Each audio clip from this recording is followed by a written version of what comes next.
Hi hello నమస్తే సుజాతారాం ఉంగరాలు YouTube ఛానల్కి స్వాగతం. ఫ్రైడే సాటర్డే పప్పు రెసిపీస్ తిని తిని బోర్ కొట్టేసింది కదా.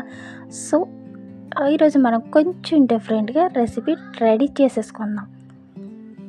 వారేవా, వంకాయ జీడిపప్పు సూపర్ రెసిపీ కదా. ఇక మనం లీడ్ చేయకుండా కావాల్సిన ఇంగ్రీడియంట్స్ చూసేసుకుందాం. సో నేను ఒక పావు కిలో వంకాయలు తీసుకున్నానండి. పావు కిలో వంకాయలకి 100 గ్రాముల జీడిపప్పు, అలాగే ఒక medium size onion and medium size tomato and 2 పచ్చిమిర్చి తీసుకున్నాను. ఈ టమాటో అండ్ ఆనియన్ పేస్ట్ చేసుకున్నామండి. అలాగే ముందుగా 1 అవర్ ముందు మనం ఈ 100 గ్రామ్స్ జీడిపప్పుని నానబెట్టేసుకుని పెట్టుకుందామండి. జీడిపప్పు ఇలా నానబెట్టుకుని పెట్టుకుంటే రెసిపీ చాలా అంటే చాలా బాగుంటుందండి. మనం రెసిపీ రెడీ చేసుకునే ముందు ఈ వంకాయల్ని వాటర్లో వాష్ చేసుకుందామండి. ఎందుకంటే వంకాయలు ముక్కలు కట్ చేసిన తర్వాత వాటర్లో వేయకూడదండి.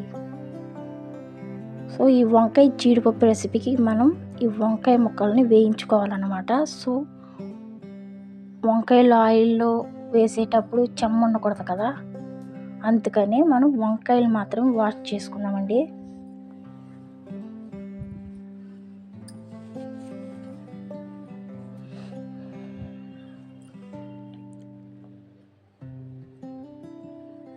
చూసారు కదా, ఈ వంకాయలని నీట్గా క్లీన్ చేసుకున్నాం. నెక్స్ట్ ఈ వంకాయ ముక్కలు చిన్న ముక్కలుగా కట్ చేసుకుని పక్కన పెట్టుకుందామండి.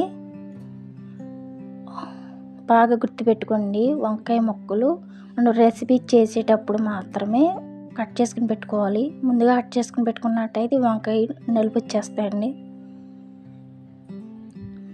సో మనం ఏదైతే కర్రీ చేయాలనుకుంటున్నామో ఆ బ్యాండీలో ఒక 50 గ్రాముల వరకు ఆయిల్ వేసుకుని చిన్న ముక్కలుగా కట్ చేసుకుని వంకాయలు వేసేసుకుందాం. ఈ వంకాయ ముక్కలు కొంచెం గోల్డెన్ కలర్లోకి వచ్చే వరకు కూడా వేయించేసుకుందామండి.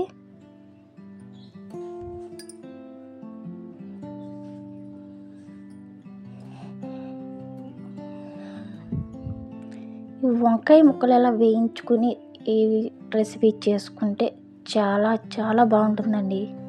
తప్పకుండా ట్రై చేయండి ఇదే ప్రాసెస్లో.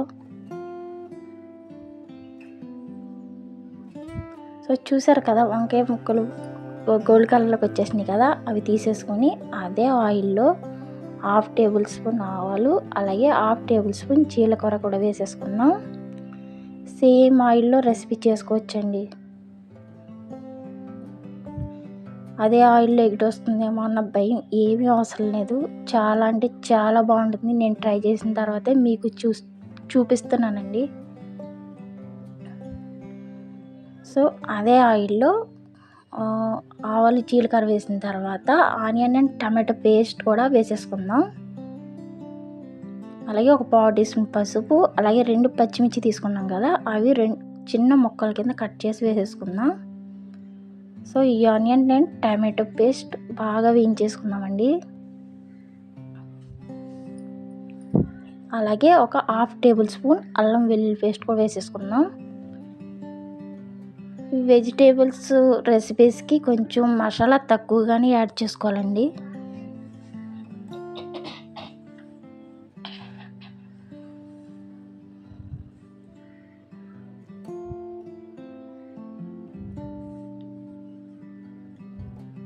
చూసారు కదా, అల్లం వెల్లుల్లి పేస్ట్ కూడా బాగా వేగిపోయింది.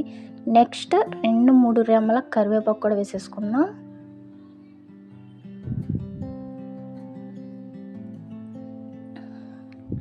అలాగే 1 టేబుల్ స్పూన్ ధనియా పౌడర్,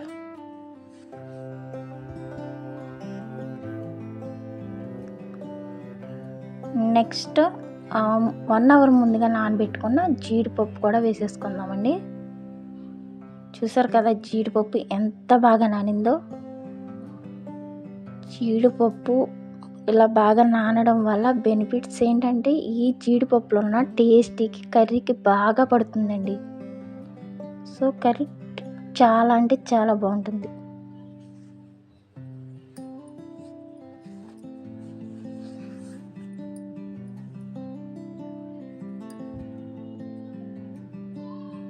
సో నెక్స్ట్ ఒక 1/2 టేబుల్ స్పూన్ సాల్ట్, అలాగే ఒక 2 టీ స్పూన్ల కారం వేసుకున్నాను నేను.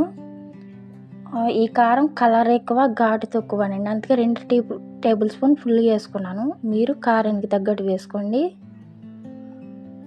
సాల్ట్ మాత్రం ఒకసారి చెక్ చేసుకోండి. ఎక్కువైతే తీయలేం కానీ తక్కువైతే అడ్జస్ట్ చేసుకోవచ్చు కదా. సో సాల్ట్ మాత్రం తక్కువే వేసుకొని తర్వాత చూసుకొని అడ్జస్ట్ చేసుకోండి. సో నెక్స్ట్ వేయించుకున్న వంకాయ ముక్కలు కూడా వేసేసుకొని అలాగే ఒక 1/2 టేబుల్ స్పూన్ గరం మసాలా కూడా వేసేసుకుందామండి. వేసుకొని కలుపుకొని ఒక చిన్న గ్లాసు వాటర్ వేసుకుందాం. మనం ఆల్రెడీ వంకాయ ముక్కలు ఆయిల్లో వేయించాం కాబట్టి ఎక్కువగా ఉడకాల్సిన అవసరం లేదండి. ఆల్రెడీ అవి వేగిపోయాయి. సో ఒక చిన్న గ్లాస్ వాటర్ వేసుకొని ఒక 2 నిమిషాల పాటు ఉడికించుకుంటే సరిపోతుందండి.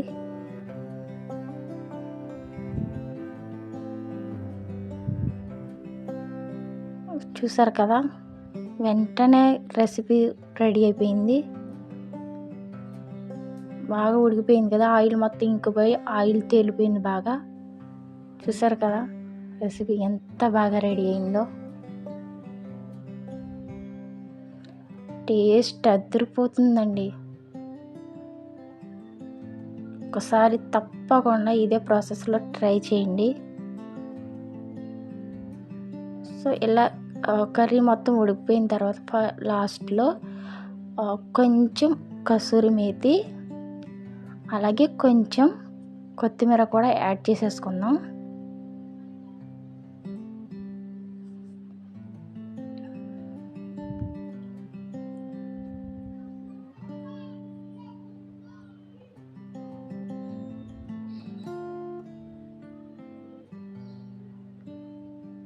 చూసారు కదా, కర్రీ ఇంకా రెడీ అయిపోయినట్టేనండి. చాలా స్పీడ్గా అయిపోతుంది. ఇది ఓన్లీ లంచ్లోకి డిన్నర్లోకి మాత్రమే కాదు, బ్రేక్ఫాస్ట్లో కూడా చాలా అంటే చాలా బాగుంటుందండి.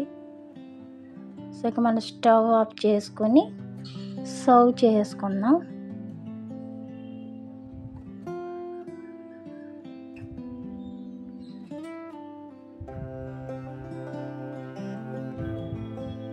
సో ఈ రెసిపీ చపాతీ, పరోటా, రోటీ, దోశ ఇలాంటి వాటిలో కూడా చాలా బాగుంటుందండి. తప్పకుండా ట్రై చేయండి.